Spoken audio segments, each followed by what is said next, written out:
franktalks.com. Welcome back to the program. My name is Daniel Anayatade. This is the Howie Silberger Show, live until 9 p.m. this evening, and we're heard here every single week, live on studio, and from 6 to 9 p.m. on 1650 AM CJRS Radio Shalom Montreal, and as well we're heard around the world online at truetalkradio.com, where you'll find a ton of blogs, articles, online streaming radio, and plenty more stuff. And I invite you as well to visit the MontrealJewishNews.com, where you'll have a hub of news, local news, international news, national news, both Jewish and non-Jewish, opinions, community calendars, and a wide variety of things. We are going to have the privilege of being joined by Frank Kermit for the next half an hour. Frank Kermit is a relationship coach. He has a website called franktalks.com. Welcome to the program, Frank. Thank you very much, Daniel. Always a pleasure to be on the Howie Silberger Show. Thank you, Frank. And we want to talk about quite an important topic with regards to relationships, is breaking up. I think it's probably something that unfortunately happens quite often, and it's important to have the right skills and the right mindset, and to have the right experience and the right knowledge how to not only break up with someone in the most respectful way, but also how to handle a breakup in the healthiest way. Now, Frank, we were talking a bit off air about something interesting that I want to start the segment with, is a first date. You go on a first date, you meet up, could be a blind date, could be set up already, and you sit down and you're not really so excited after a couple of minutes. What do you do in that situation? Look, first of all, when you go on a first date, you have to expect that you might not like the person right away. You got to give people a chance. Right. So if you're on a first date, see the date through. I mean, most of the time, a first date is over coffee. It's inexpensive. It's a duration of a meal. You tough it out, you see it through, and you end up, at the very least, getting to know somebody. Now, if at the end of that date you're still just not feeling a connection, you're not feeling any chemistry, and you refuse to go out on a second date, which I advise against. But sometimes you really do have a reason not to want to go out with the person again. During the conversation, look for things that are incompatible with the type of life plan you have. If you want to have children and the person you're dating doesn't want to have any more children, or doesn't want to have any children with you, maybe already has some children, maybe just decided never to have children, that's an incompatibility. Right. So at the end of the night, you can say, look, this is what I like about you, this is what I love about you, but we are incompatible in this one thing, and this one thing means I don't think we should be seeing each other again. You never tell someone, I just don't feel it today. Because the fact is, we all know, one day you don't like somebody or something, the next day you might. All you're doing is giving that person hope that something might change. And that's wrong. You shouldn't lead people on. However, if you're choosing something that has nothing to do about how you feel about the person, how attracted you are about the person, that has to do with a fundamental inability to be compatible on something, that there's nothing to argue with that. In fact, if you break up with people because you're simply incompatible, you run a much better chance of at least staying amicable, even becoming friends. And if this is somebody from one of your social circles, maybe somebody you see every week due to cultural functions, you don't want to burn a bridge. You don't want to really have a bad feeling there. That's why you look for things that are incompatible between you and the other person, and you use that as the reason to break up. Right. You know, I was actually at a birthday party yesterday evening, and I was talking to someone at the party, and he was telling me about a friend of his that was in a relationship for 6 years, and his significant other, the gentleman we were talking about, broke up with him over a text message. Over a text message? Yes, after 6 years. Now, well, what was the text message? I don't know the exact details of the text message, but these days, especially text messages are becoming increasingly used. I mean, I use them a lot even with my clients. I find it to be a very efficient method of communication, whether it be for personal life or business. It's quick, it's easy, it's to the point. You can't write a whole spiel, as they say in Yiddish. Now, my question to you, Frank, is when is it appropriate to break up with someone? Or is it ever appropriate to end a relationship with a text message? And before you answer that, I just want to give out the numbers because I'd like to hear from our listeners what you think at 514-738-4100 extension 200 if you want to wait on the conversation. Frank, so what's your opinion on that? Okay, first of all, how is it appropriate to break up? I wouldn't break up through a text. The rule is in person when possible. Mm-hmm. That's the general rule. You break up with somebody, you do it in person. If breaking up in person is not safe for whatever reason, then you don't meet in person. You do it through email, a phone call at the very least, and whatever your primary mode of communication was.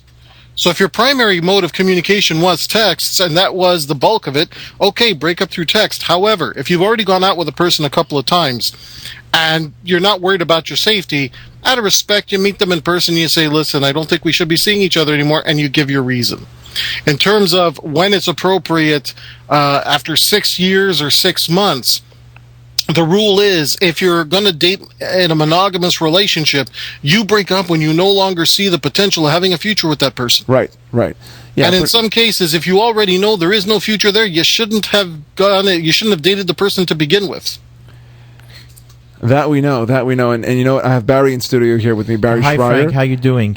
Hello, Barry. How are you? I have a question to ask you, okay? Yes, sir. A couple of weeks ago, I was involved in a situation where I set up, I like to do that, I set up this couple from two very different cultural backgrounds, actually a Ukrainian woman with an Argentinian. Okay. I don't even know if they spoke the same language.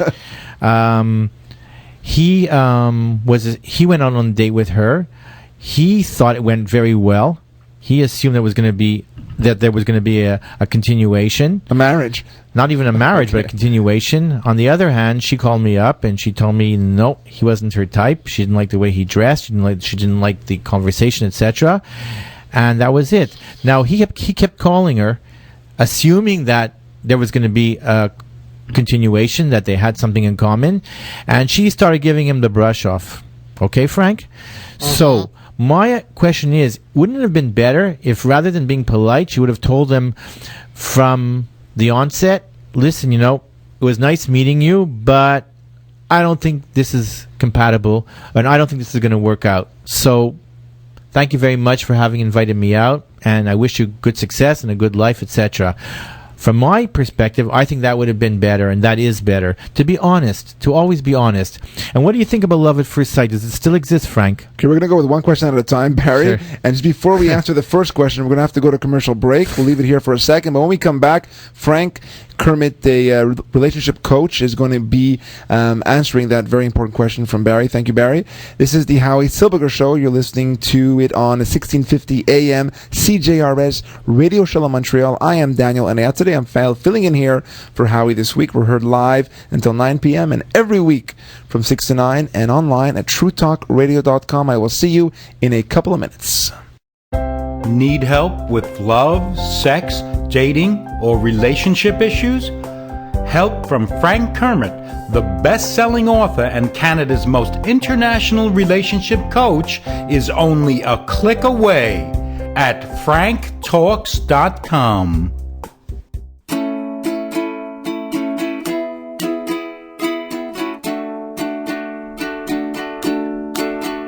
If you need help with your relationships, my buddy Frank, he's got some tips. Just go to franktalks.com. His advice is better than your mom's. He knows what you're going through, Frank has been there too. So log on to franktalks.com. Welcome back to the program. My name is Daniel Enayatsuri. This is the Howie Silberger Show, heard live here until 9 p.m. and every week from 6 to 9. Howie's not available this evening, so I am guest hosting the program. We're joined in studio here with Barry Schreier and on the phone, Mr. Frank Kermit, relationship coach. You can visit his website, franktalks.com. And right before the commercial break, Barry asked an interesting question.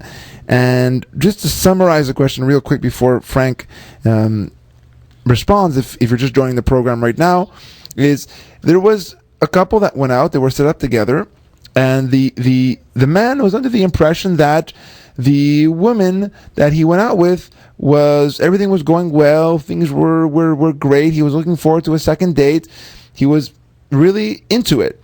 And then the woman tells the person that set them up, which in this case was actually Barry, that no, as a matter of fact, she's not interested at all. There's a lot about him that she is really not interested in, and he was basically, quote unquote, led on to believe, or he believed that she was interested. So Barry's question was, should she have been honest and forthcoming right then and there at the end of the date, or should she have done what she did and just sort of wait and tell the intermediary? What do you think, Frank? All right, let's start off with the first issue. What she did was unethical. She doesn't have an interest in the guy, but instead of telling him straight out, she just led him on so that she could get more and more attention. Or, hey, let's give her the benefit of the doubt. Maybe she's just not comfortable with conflict. Right. Maybe she's just not, maybe she doesn't want to hurt his feelings. Maybe she feels really bad. This is something that people have to get used to when you're going to go out and date and be in a relationship. You're going to have to deal with unpleasant emotions, even in the best of relationships and dating. You're going to have to deal with conflict and resolve them. And if you're not comfortable with that, that is going to get in your way for every amazing relationship you ever have the potential to be in. So that's the first question. I'm wondering now, is she a malicious character, or is she shy? Does she just not know better? And Barry, I really think it's the second point that you brought up. I think she was shy. Maybe shy and doesn't know how to let him down, and probably didn't want to hurt him. Well, there's something that you need to be aware of as well. Her inability to deal with intense emotions or this situation is a reflection on you as well. So as the person who set them up, it's not your place to step in or explain anything to either one of them, but I think you should tell her that since she's unable to handle herself in a mature manner, maybe you won't be thinking of her in the future when she wants to meet somebody and you have the opportunity to introduce her. I basically told him just to move on. That's it. To go ahead. It wasn't and even move your on. place to say that. It's not your place to be the intermediary. Okay, Frank. You brought them together? Great. It's up to them. However, you can't tell her and say, look, I don't want to be caught in the middle of this. This is between you and him. You really should be honest with him. And if you're not, I won't be setting you up in the future because I don't like people who hurt people. We don't know if she's just loving the attention. Oh, this guy's really into me, although I'm not into him. We have no idea what really is the source of this. Maybe it's shyness. Maybe it's something more malicious. But it's unethical. And to answer your second question, is there such a thing as love at first sight? Well, there's definitely lust at first sight. That's for sure. Okay? I think it really comes down to what a person defines as love. Now, if a person's definition of love includes a heavy amount of lust, and you can look at somebody and lust after them and interpret those as love, sure, love at first sight exists. However... Well, what about if you meet somebody that you say, this is the person, that's it. This person is going to be with me for the rest of my life. I have this... Based on what, though, Barry? Based on a vibe, based on the energy. Based on a vibe, based on energy, based on common interest, based on a lot of things. Because it does happen, Frank. It does happen. There's people who meet on one date and that's it. They get engaged after a couple of weeks. I was engaged after 5 weeks. My wife and I decided to get married after 26 hours together, so I can relate. How long have you been together? It does happen, Frank. 26 hours, you said. Yeah, we met through eHarmony. Our first date was 36 hours long. Wow. And at hour 26 is when I proposed and we decided to get married. Now, with that said, okay? That's quite shocking. Wow, I didn't know that. How long have you been together? Well, we've been together now 7 years. Wow. But you should understand something, okay? It's a great overnight success when it comes to relationships and dating. I was working on myself for 10 years to have that overnight success. It's not something that just happened. Right. I worked for it. Right. All right. Now, can people look back on moments like this? Here's what I find in my practice. Most people who say, I saw them and I knew that was it. In most cases, they have an initial attraction, and we all do give off an aura. We all do give off some kind of vibe, some kind of energy. I believe in and that. if you see a I- vibe so or do I. energy, yeah. So when you see a vibe or energy, you do recognize it on some level. You do feel some kind of a pull or a connection. Can people just know in that moment? I think a lot of people tell themselves that and then hope that they're right. Because I also counsel a lot of people who say, but I thought for sure. Here's what they're really being attracted to in love at first sight. They're recognizing something that's familiar. Whether they're repeating a behavior pattern that they grew up with, that they witnessed, or something that they themselves have worked on, and they can say, you know, I recognize the look in somebody's eye when they have the kind of confidence that I know that I had to instill in myself. Generally speaking, however, that initial attraction, that initial pull isn't enough to make a long-term relationship work. Okay, love is not enough. Love at first sight is certainly not enough. You have to find out if you have compatible values. You got to find out if you have the same type of life plan, the same wants, and if you're capable of meeting the other person's needs. Now, if you can meet somebody's emotional needs and they can meet your emotional needs, you got a pretty good chance of making it happen. I find a lot of people, once they fall in love, once they really connect, they back rationalize and say, well, I kind of knew from the beginning. Frank, I kind of knew. I didn't know what I was feeling at the time, but I kind of knew. Whether or not it exists, look, as long as you find the right person for you and you're willing, and you find somebody who's able to give you what you need, someone who you can give to them what they need, and you're able to build a future together, you know, mazel tov. I'd like to ask you a question, Frank, actually. Going Yeah. back to what you were saying about, because we have about 4 minutes before we have to go to commercial break, and it'll be a pleasure to continue this after the break, but you talked about commonalities, fulfilling each other's needs, let's say physical attraction. What would you say is the most important or the most determining factor in a successful long-term relationship? Common goals. Common goals. Common goals. And if you have the ability to achieve those goals. Look, physical attraction, over the course of time, you're just not going to be as pretty or as good looking as you were when you were younger. You're not going to be as healthy. You're going to have wrinkles. You're going to have sagginess. You're not going to have the health Right. that you may have That's had. Okay? If your relationship is based on that and that goes, your relationship is primarily doomed. Whatever it is that your relationship is primarily based on, remove those things and your relationship is in trouble.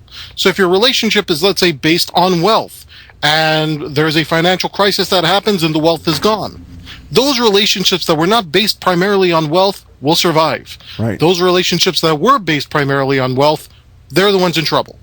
It goes across the board. Whatever it is that drew you initially, whatever it was that was the most important thing in your relationship, remove that element, you're in trouble.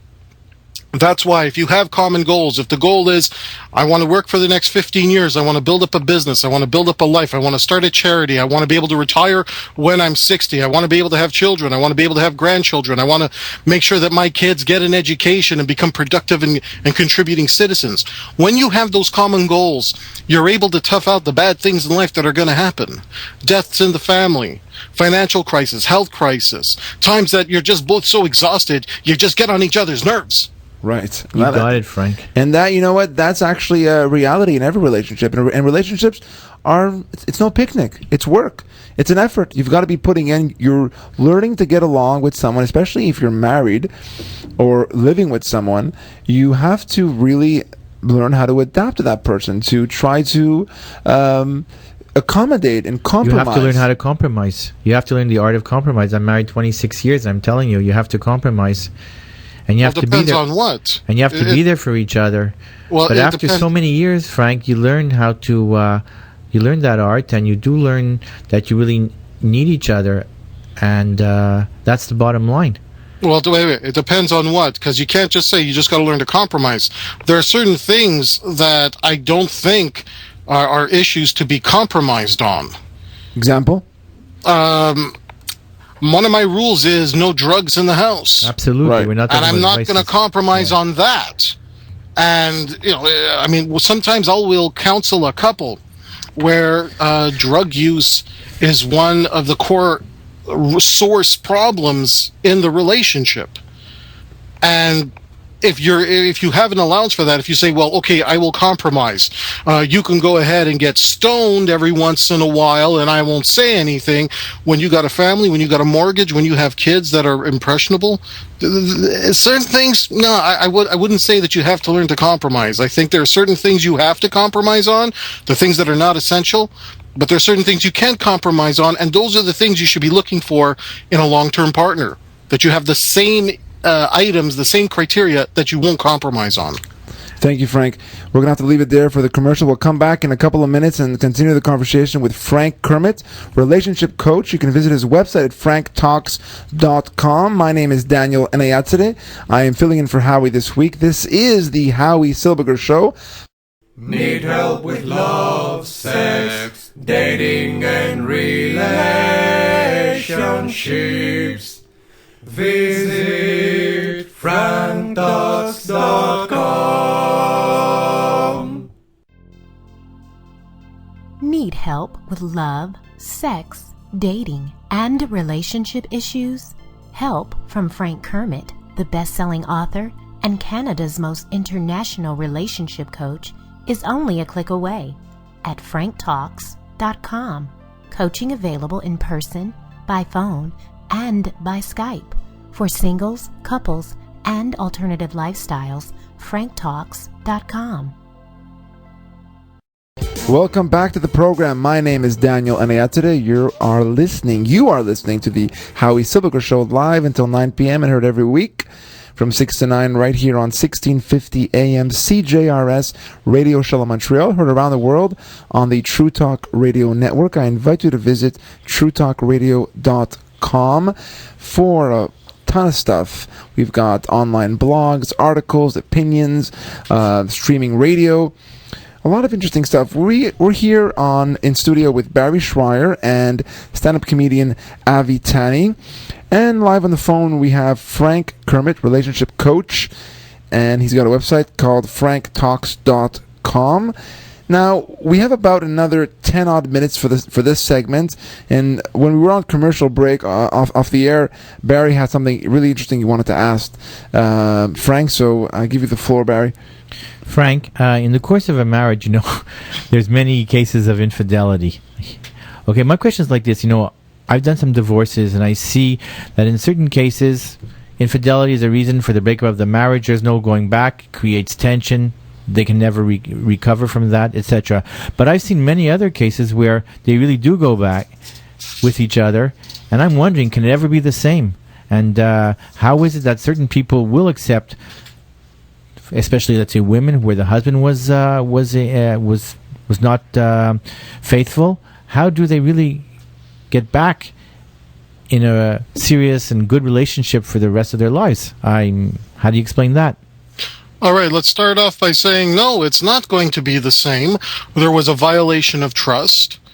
And how do you explain why some people can actually use a bad issue or a bad situation like that and actually come out of it stronger as a couple? And even get back together.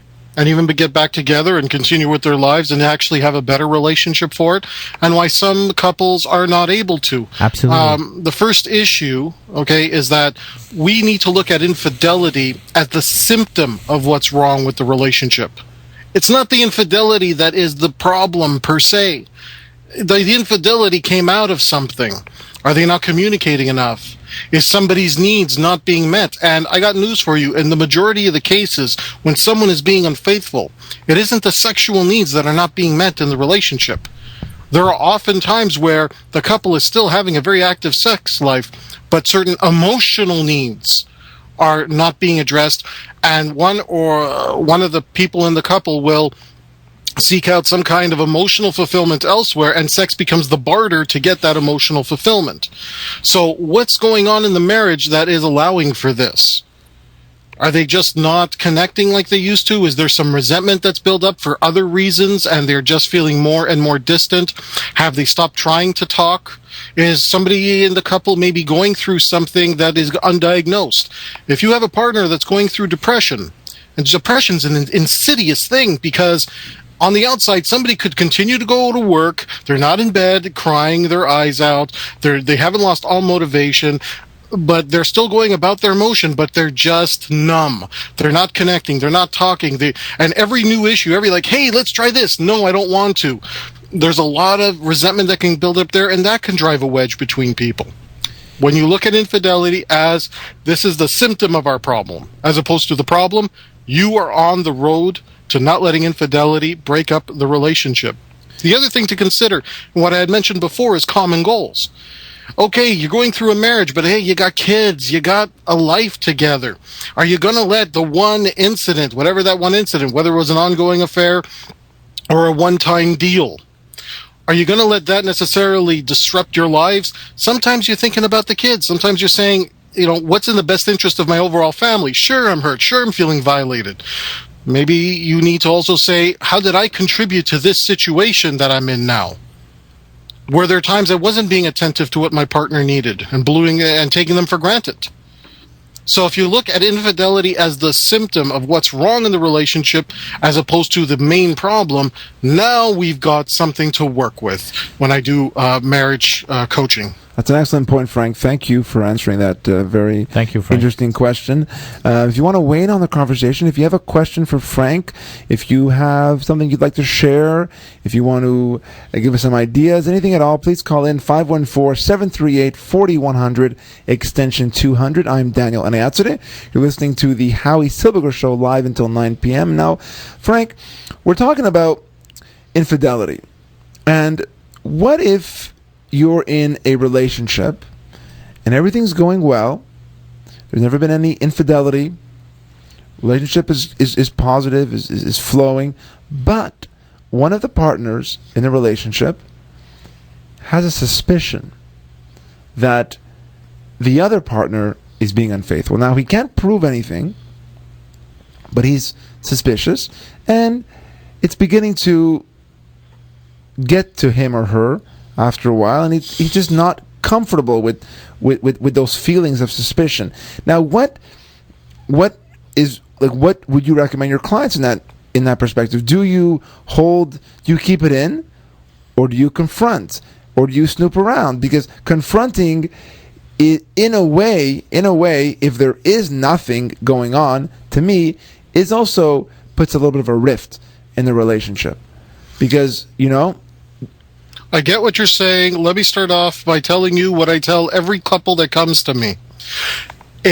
Once you're in a couple, especially if you're in a marriage, there is no such thing as a taboo topic to talk about. If you got a suspicion and you don't feel that you can tell your partner that, hey, I'm starting to think here that there's something going on, if you don't even feel comfortable bringing your suspicion to your partner, that for me is the bigger issue. But right. Not whether or not they may be starting or looking or somebody is coming on to them. Right. Okay, that's the issue. You got to be able to talk about everything. And if you are worried, you should talk to your partner about it.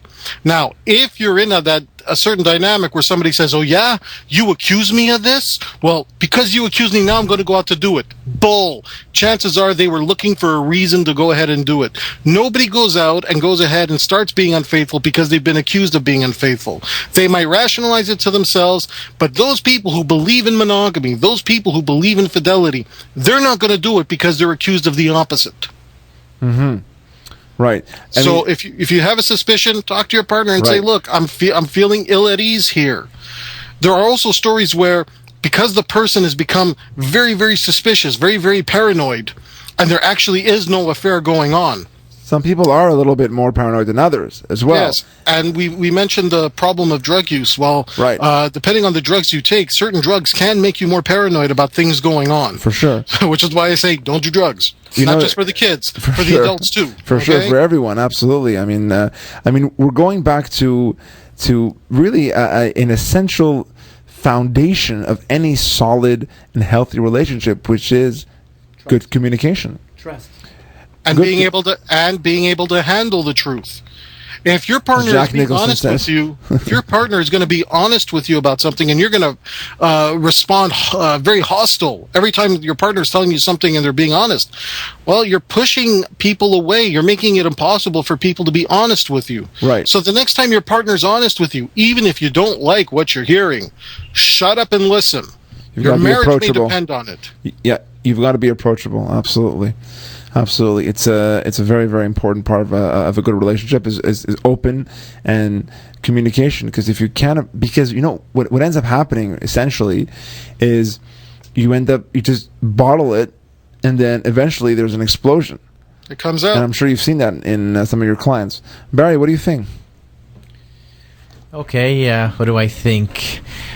Well, I agree with Frank that you have to be truthful with your spouse or your partner, and Well, that we know already. Okay, Being right. truthful in a relationship is really It's the key. It's the key to a successful relationship. But also, as Frank said, you have to know how to handle the truth and how to deal with it right. for a safe for a mature relationship. Excuse me, for a mature relationship, that's the key. Yeah, I think that's a very good point because, I mean, there's. But when theory you- is not always practiced, Daniel. You'll see that. Right, Frank? right, but when It's you easy to have- theorize, but when in practice, emotions start to play their part, and you're Well, not I can always you're not always logical, and things get said and things get done. Well, and, what I normally with their suggest to consequences. people who seek out a practical answer, talk to your partner and figure out what emotional need is not being addressed. Ask them, is there any special thing you've ever wanted to do that you haven't gotten a chance to do? You want to try skydiving? You want to try something wild? You want to try something crazy? Maybe you want to go to a vacation spot you've never been to? Find out what your partner wants. Be the person to give your partner exactly what they need on an emotional level. So for those people who are worried, I'm worried my partner is not going to like me anymore. I'm going through some medical issues. I'm worried my partner is going to stray. Well, what else does your partner need to be emotionally satisfied? Once you find that out and you're the person to address those needs, your partner's not likely to go anywhere. It's a very good point, and that comes back down to good communication. That comes back down to being able to really being open with each other. And a relationship really is about growing together, about learning more about each other. And no matter how long you're in a relationship with, there's always something new that you can learn about the other person. I'm sure Barry can tell you that he's been married for about 120 years now. It feels like 120. Okay, but you know what? And there's always going to be situations when you're going to learn something and have to adapt or take into consideration someone's feelings and grow together and keep that in mind for next time. And the same thing with the other person. And that's really part of a happy and healthy relationship. I want to thank you, Frank, for coming onto the program. It's always really a pleasure to have you on. We'd love to have you again next time. If you visit your website at franktalks.com. Do you have anything coming up? Anything else you wanted to talk about? Any events or anything like that? Or Nothing coming up per se. However, you are now talking to Montreal's #1 dating and relationships coach. So you can add that to my title. Resume. Montreal's My #1. Okay, Montreal's #1. sounds good. Recently sounds earned good. that title. Sounds good. I'm happy to hear that, Frank. And his website is franktalks.com. Be sure to visit it. His name is Frank Kermit. He's a relationship coach and natural therapist, and he's a regular guest here on the Howie Silberger Show. He's been on here quite a number of times. I think the official count, I'm not sure what it is. We'll have to ask Howie, but he's been here quite some time. Thank you, Frank. Thank you for being with us. What do you do when you feel like a fool? When your heart has been broken again? Pick up the phone or get onto Skype and talk on a private session. Yeah, get a little help from Frank Talks. Whoa, whoa, get by with a little help from Frank Talks. You gotta try a little help from Frank Talks.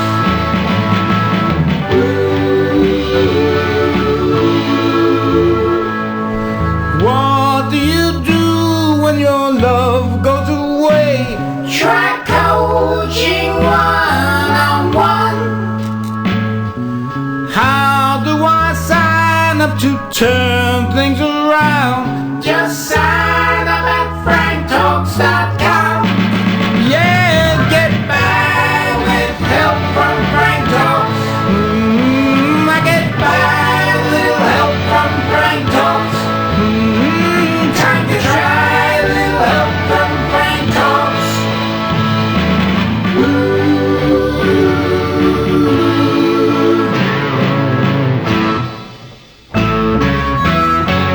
Doesn't cost a lot of money. It's the best rate going around. But it costs a lot of money. Oh, the world never is sad that you will put down. Yeah. Frank Talks.com. Oh, you got to go to get your help from Frank Talks.com. Yeah, yeah. Frank Talks.com. Would you believe that Frank gets results? Yes, we're certain. Just read the reviews. Frank knows his stuff, and Frank's never goods. Good love can soon